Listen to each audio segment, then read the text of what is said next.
Fantástico. E aí você se depara com toda essa cultura diferente, os desafios, né, de você estar fora do Brasil.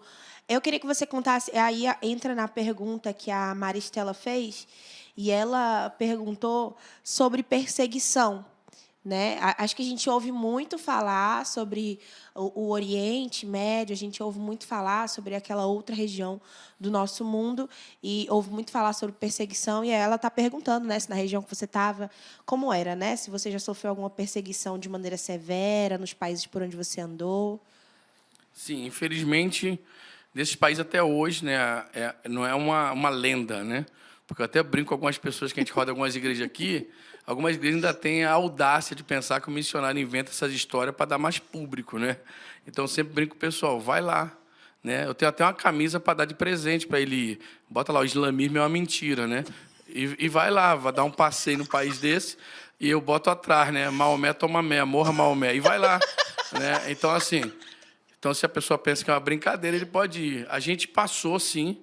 Então, depois de alguns anos na Malásia, então um doutor, né, ele fazendo a tese dele sobre maneiras que os cristãos usavam para pregar o evangelho, ele descobre a gente. Então, sai até o nosso nome no jornal, nosso, da minha esposa, que eu tinha casado depois, do outro missionário também, um casal, colocando que os cristãos usavam o esporte. Então, ele teve que sair do país, né? Então, essa foi uma das coisas. Um trabalho que a gente fez, tacaram uma bomba na igreja, que a gente tinha ido. Então, a perseguição é o tempo todo. Então, principalmente na Indonésia, que é o maior país muçulmano, a região que a gente trabalhava é a região mais fechada da Indonésia. Então, assim, qualquer momento que você sair, você vai num vilarejo que é 100% muçulmano, se ele descobrir quem você é, lá mesmo você pode morrer. Porque você não está no meio da capital, você está no meio de um vilarejo. Então, nem o governo vai fazer nada. Então, assim, esse confronto é o tempo todo. A gente foi no outro trabalho que a gente dá um treinamento, e aqui, assim, até dando uma abertura assim, para agradecer a todos os irmãos que oram. Por exemplo, vocês não têm noção quanto a sua oração pode influenciar o reino, né? E no Brasil, em qualquer lugar do mundo, por exemplo, eu lembro que a gente foi fazer um treinamento numa região de Aceh, a mais fechada da Indonésia. E aquela semana, muitas pessoas do Brasil me ligaram. Boaz, o que está acontecendo aí? Eu falei, acontecendo nada. Não, Boaz, está acontecendo uma coisa. Eu falei, eu não sei de nada. Não, Deus está mandando eu levantar para orar por você. Eu falei, se Deus está mandando, só obedece. Até agora eu não sei de nada. E a gente ia fazer um treinamento nessa região com a minha equipe. Quando a gente estava indo para essa região, o líder de lá nos liga, ó, não vem mais. Acabaram de tacar fogo na igreja e queimaram os irmãos lá dentro. E era o local que a gente estava indo para fazer o trabalho. Então, isso é uma realidade o tempo todo. Então, por exemplo, o poder da oração... Agora, é claro que eu brinco muito para as pessoas. A tese que eu tenho é: não existe lugar perigoso no mundo, não existe lugar bom no mundo, não existe lugar ruim no mundo. Qual é o lugar bom? É onde Deus quer que você esteja. Qual é o lugar ruim? O lugar que Deus não quer que você esteja. Então, a perseguição ela é real. Então, tem locais, infelizmente, que, por exemplo, na Indonésia mesmo, teve um ano que mais de 100 missionários foram expulsos do país. Louvado seja Deus que eles foram expulsos. Tem alguns que não foram expulsos, foram mortos. Teve um amigo nosso, um casal, um mexicano e uma americana, que estava numa região dessa. Então, ele abriu um café como estratégia, mas descobriram quem ele era. Durante a noite, o pessoal veio para matar ele. Só que uma jovem que ia no café, que começou a gostar muito dessa família, avisou eles, ó, os caras vão vir hoje à noite para te matar. Então, graças a Deus, eles conseguiram sair com toda a família dele, ele, a esposa e 3 filhos, e fugiu da região, deixando tudo para trás. Então, assim, é uma realidade, mas louvado seja o Senhor, que o Senhor sempre nos guardou. Que legal. A gente fala muito, né, sobre os missionários e a gente fala sempre com muita... Nossa, como são corajosos, né? Mas existe você falando como missionário que viveu e vive a perseguição de maneira muito recorrente, esse sentimento de temor, assim, de medo. Por exemplo, nossa, isso aqui eu não queria fazer. Nossa, isso aqui eu realmente tenho medo. Isso aqui coloca em risco a minha vida. Como fica o coração? Sabendo que você é um ser humano, um pai, né, um esposo. É interessante que eu brinco com o pessoal assim. Nenhum missionário quer morrer no campo. Não quer morrer nunca. Né? Porque a gente fala que quer ver a Deus, mas ninguém quer morrer agora, quer? A gente quer que o céu desce, mas a gente não quer subir, né? Faz do céu descer, mas ninguém quer subir hoje, né? Exatamente. Então, assim, eu brinco com o pessoal, ninguém quer morrer. Mas eu falo com o pessoal e falo sempre para Deus, Deus, quando eu morrer, que eu não morro escorregando no banheiro da minha casa. Se tiver de morrer, que eu morra, de repente, no campo, como mártir, seja o que for. Mas é claro que medo sempre a gente vai ter. E eu brinco, qual é a diferença do missionário que está no campo e o que você que não foi? É que a gente foi com medo mesmo. E alguns que estão aqui, o medo parou eles de ir. Então, toda viagem que a gente faz, por exemplo, quando eu era solteiro, é claro que eu era muito mais audacioso e mais maluco. Então, não tinha ninguém para chegar em casa. Então, eu fiz muito mais loucura. Eu entrei em muito mais lugares que ninguém entraria. Então, mas quando eu casei, você diminui um pouco, mas continua mais maluco. Quanto mais que minha esposa é muito bonita, graças a Deus, ela orou pouco, eu orei muito. Então, assim, pouco oração só vem canhão, né? Quem ora pouco só vem coisa ruim mesmo. Então, eu falei, vai casar rapidinho depois, não tem nenhuma dívida, vai ficar tranquila, vai casar, tudo bem. Quando vem os filhos, você começa a ficar mais, né? E cada viagem que a gente faz, ela é bem pesada, porque tem todo esse ambiente que o cara pode te prender ou pode te matar. E a família fica preparada para sair do país. E não vai lá tentar me soltar, porque para eles não ser presos também. Então, todo esse clima é um clima muito pesado, mas eu sempre brinco com o pessoal, né?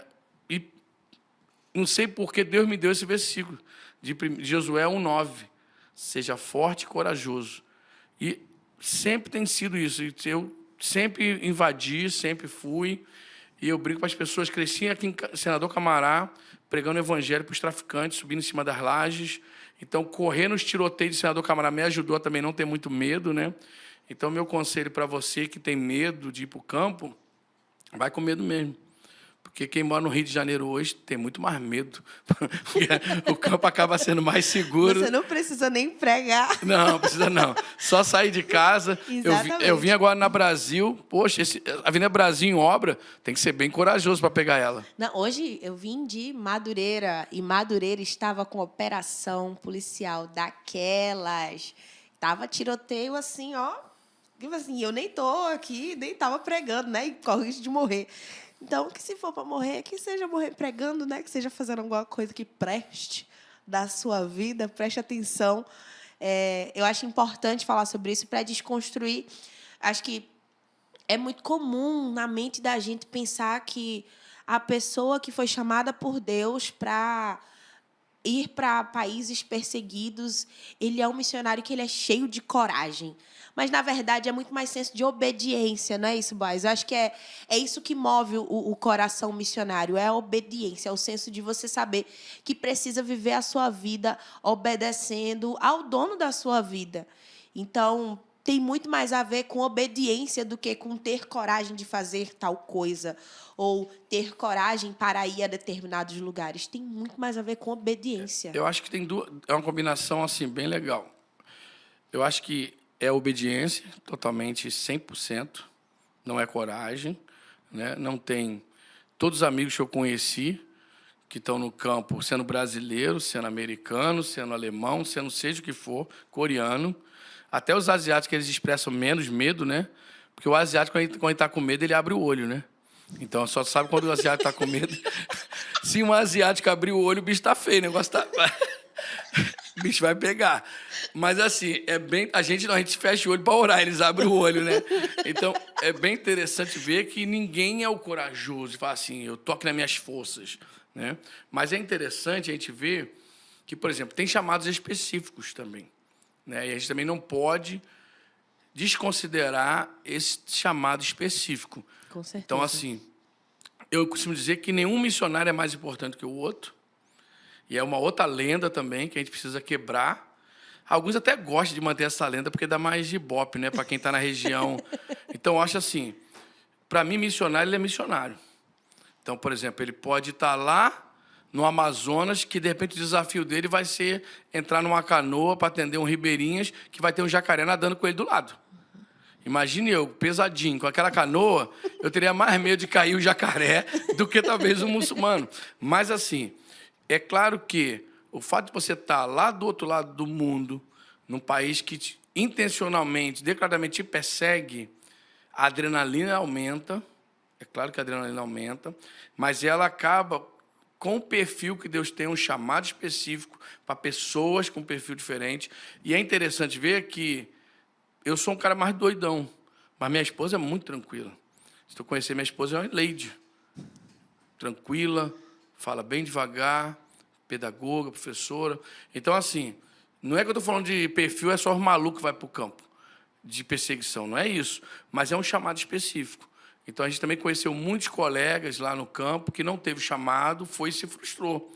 Então, não é o campo que é ruim ou tal, mas obedecer também, perceber o chamado de Deus, para que área trabalhar. Eu acho que isso é bem Perfeito. interessante a gente pensar. Perfeito. O chamado é para todos, o chamado geral. Todos são chamados a fazer discípulos. Agora, onde você vai fazer discípulos, meu irmão? Aí você precisa ter sensibilidade e estar atento ao que Deus quer, né? Porque não é porque ele não foi, Boaz não foi chamado para o campo missionário em lugares perseguidos e todo mundo vai ser. Não. E, inclusive, é importante salientar, a gente sempre fala sobre isso aqui, se você não faz missões no seu lugar, na sua localidade, você não vai fazer em outro lugar nenhum. Então, comece, seja missionário na sua localidade. E é isso que vai fazer com que você perceba aquilo, qual é a sua vocação. Você vai percebendo quando você vai fazendo no caminho. Saindo da sua zona de conforto, sendo útil na sua localidade, sendo útil na sua igreja local, participando de viagens missionárias, sendo missionário no seu trabalho. Isso vai fazer com que você perceba, tá, a minha vocação é igreja local. Não, a minha vocação é dentro do Brasil, mas não é igreja local. A minha vocação é para fora do Brasil. O que a gente precisa é obedecer. Agora, o que Deus está falando para você, é você que vai ter que dizer. O que é que Deus está falando para você? Qual é a vocação que Ele separou para você? Fica aí a dica.